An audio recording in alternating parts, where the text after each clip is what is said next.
আপনি ব্যবসা শুরু করবেন অথবা ব্যবসা শুরু করে দিয়েছেন, আপনাকে জানতে হবে কি কি কারণে ব্যবসা বড় হয় এবং কি কি কারণে সেই ব্যবসা কখনোই বড় হয় না, একটি জায়গাতেই আজীবন দাঁড়িয়ে থাকে।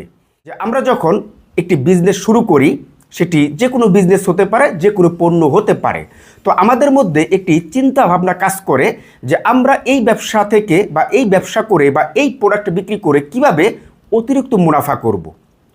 সবসময় কিন্তু এই ধরনের একটি চিন্তা ভাবনা থাকে, সেটি প্রোডাক্ট টু প্রোডাক্ট অতিরিক্ত মুনাফার চিন্তা ভাবনা থাকতে পারে, অথবা দৈনিক অতিরিক্ত মুনাফার চিন্তা ভাবনা থাকতে পারে, অথবা মাসিক বড় অঙ্কের একটি মুনাফা করার চিন্তা ভাবনা থাকতে পারে। আর এই অতিরিক্ত মুনাফার চিন্তা ভাবনা বা আকাঙ্ক্ষা কেন? তার রিজনটা হচ্ছে আমরা এই ব্যবসা করে ধনী হব, বড়লোক হব, স্বাবলম্বী হব, আমাদের ব্যবসা আমরা বড় করব, এটা করব, সেটা করব, ইত্যাদি ইত্যাদি। কিন্তু আপনি কি একবারও চিন্তা করেছেন যে আপনি যে পণ্যটা বিক্রি করেন, আপনার সেই পণ্য কাস্টমার ক্রয় করে সে কি জিততেছে কিনা, সে কি আপনার কাছ থেকে ন্যায্য মূল্যে সেই পণ্যটা ক্রয় করতেছে কিনা, এটা কি আপনার কাছে কখনো আপনি প্রশ্ন করেছেন কিনা? কাস্টমারকেও ভাবতে হবে যে আমি তার কাছ থেকে এই পণ্যটা ক্রয় করে জিতে গিয়েছি।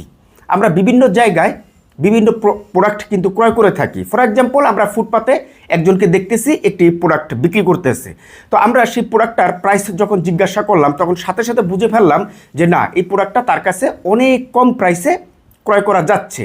তো সেই প্রোডাক্টটা দ্রুত ক্রয় করে একটু দূরে এসে বলি যে না, এই প্রোডাক্টটা ক্রয় করে আমরা কিন্তু তার কাছ থেকে জিতেছি। এরকম একটি অনুভূতি আমাদের ভিতর থেকে প্রকাশ হয়। ঠিক এই অনুভূতিটা আপনার কাছ থেকে আপনার পণ্যটা যখন কাস্টমার ক্রয় করবে, তখন কাস্টমারের মধ্যেও কিন্তু হতে হবে যে না, আমরা অমুক ভাইয়ের কাছ থেকে, অমুক দোকান থেকে, অমুক মার্কেট থেকে, হ্যাঁ, আমরা এই প্রোডাক্টটা ক্রয় করে আমরা জিতেছি এবং ন্যায্য মূল্যে আমরা তার কাছ থেকে পণ্যটা ক্রয় করেছি। এই অনুভূতিটা তো এমনি এমনি চলে আসবে না। যখন আপনি কম মুনাফায় সঠিক পণ্যটা সেল করবেন কাস্টমারের কাছে, তখনই তো কাস্টমারের কাছে এই অনুভূতিটা চলে আসবে। কাস্টমার যখন জিতে যাবে, আপনি যখন কম মুনাফা করবেন, তখন সারাদিন আপনি 10টি কাস্টমারের কাছে বিক্রি করলে এখন আপনার 100 কাস্টমার আসবে। এখন 10টি কাস্টমারের কাছে আপনি যদি 10 টাকা করে মুনাফা করেন, তাহলে 10টি কাস্টমারের কাছ থেকে আপনার আসতেছে কত? দৈনিক 100 টাকা।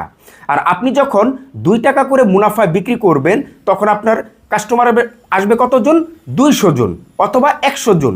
এখন 100 জন কাস্টমারের কাছে আপনি যদি 2 টাকা করে মুনাফা করেন, তাহলে আপনার এখানে আসতেছে কত? 200 টাকা। তার মানে আপনার ডাবল হয়ে যাচ্ছে। অতিরিক্ত মুনাফা করে আপনি 100 টাকা আয় করতেন, এখন আপনি কম মুনাফা করে ডাবল আয় করতেছেন। তাহলে আশা করি যে আপনারা এই সুন্দর রিজনটা কিন্তু বুঝতে পেরেছেন যে আমরা যদি কম মুনাফায় ন্যায্য মূল্যে এবং সঠিক পণ্যটা যদি কাস্টমারকে প্রোভাইড করতে পারি, তাহলে আমাদের ব্যবসা বড় করার জন্য কেউ আটকে রাখতে পারবে না। আমরা একদিন না একদিন আমাদের সেই ব্যবসা বড় করতে পারবো এবং আমাদের সেই স্বপ্নগুলি আমরা অবশ্যই পূরণ করতে পারবো। কারণ অতিরিক্ত মুনাফায় ব্যবসা একসময় থমকে যায়, স্তব্ধ হয়ে যায়। আর ন্যায্য মূল্যে বা কম মুনাফায় ব্যবসা করলে বা পণ্য বিক্রি করলে সেই ব্যবসা আজীবন অর্থাৎ লাইফ টাইম গ্যারান্টি হয়ে দাঁড়ায়। এবং দ্বিতীয় যে কৌশলটি আমি আপনাদের সাথে শেয়ার করব, সেটি হচ্ছে আপনারা যেই পণ্যটা নিয়ে ব্যবসা শুরু করবেন, সেই প্রোডাক্টের চাহিদা রয়েছে কিনা। চাহিদা সম্পর্কে যখন আপনি ইনশিওর হয়ে যাবেন যে আমি এই এলাকার মধ্যে লাড্ডু বিক্রি করব, তাহলে এই এলাকার মধ্যে ইউজ পরিমাণ লাড্ডুর কাস্টমার রয়েছে, তাহলে আপনি সেই এলাকায় এখন লাড্ডু বিক্রি করেন। কিন্তু কথা রয়েছে এখানে, সেটি হচ্ছে যে লাড্ডু বিক্রি করার জন্য চাহিদাটা তো আপনি বুঝলেন যে আপনার এলাকার মধ্যে ইউজ পরিমাণ লাড্ডুর চাহিদা রয়েছে, বাট সেই লাড্ডু বিক্রি করার জন্য ভালো একটি পজিশনের প্রয়োজন রয়েছে। আপনি যদি আবার পজিশনে গিয়ে যদি মিস্টেক করে ফেলেন, তাহলে সেই এলাকার মধ্যে যতই লাড্ডুর চাহিদা থাকুক না কেন, আপনার সেই লাড্ডু চলবে না, কারণ আপনি পজিশনে মিস্টেক করে ফেলছেন। অতএব আপনি লাড্ডু বিক্রি করবেন, বেশ ভালো কথা, বাট আপনাকে চাহিদা ইনশিওর হতে হবে, তার পাশাপাশি পজিশনটাও সুপার ডুপার নিতে হবে। বর্তমান সময়ে একটি ব্যবসা দাঁড়িয়ে থাকে চাহিদার উপরে এবং পজিশনের উপরে। এই দুটি জায়গায় যদি কেউ মিস্টেক করে একটি ব্যবসা শুরু করে, তাহলে সেই প্রথমেই সে গুল্লা, অর্থাৎ সে প্রথমে নিজেই লাড্ডু হয়ে গেল ব্যবসা নিয়ে, তার লাড্ডু বিক্রি করা আর কখনোই হবে না।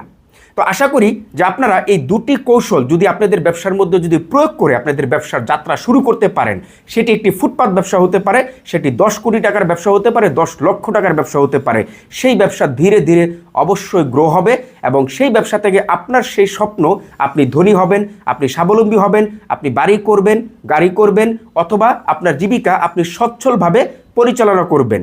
আপনার এই স্বপ্নগুলি পূরণ হবে, কেউ আটকাতে পারবে না। তার পাশাপাশি এই ভিডিওটি শেয়ার করে নতুন উদ্যোক্তাদের মধ্যে ছড়িয়ে দেওয়ার চেষ্টা করবেন, তাহলে তারাও ব্যবসা যখন শুরু করবে এই ভিডিও থেকে শিক্ষা নিয়ে ব্যবসা শুরু করতে পারবে।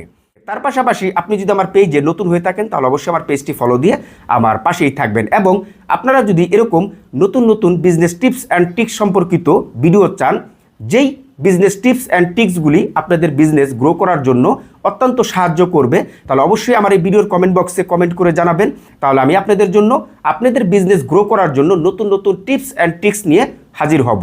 তাহলে আজকের মতন বিদায়, সবাই ভালো থাকবেন, সুস্থ থাকবেন, আল্লাহ হাফেজ।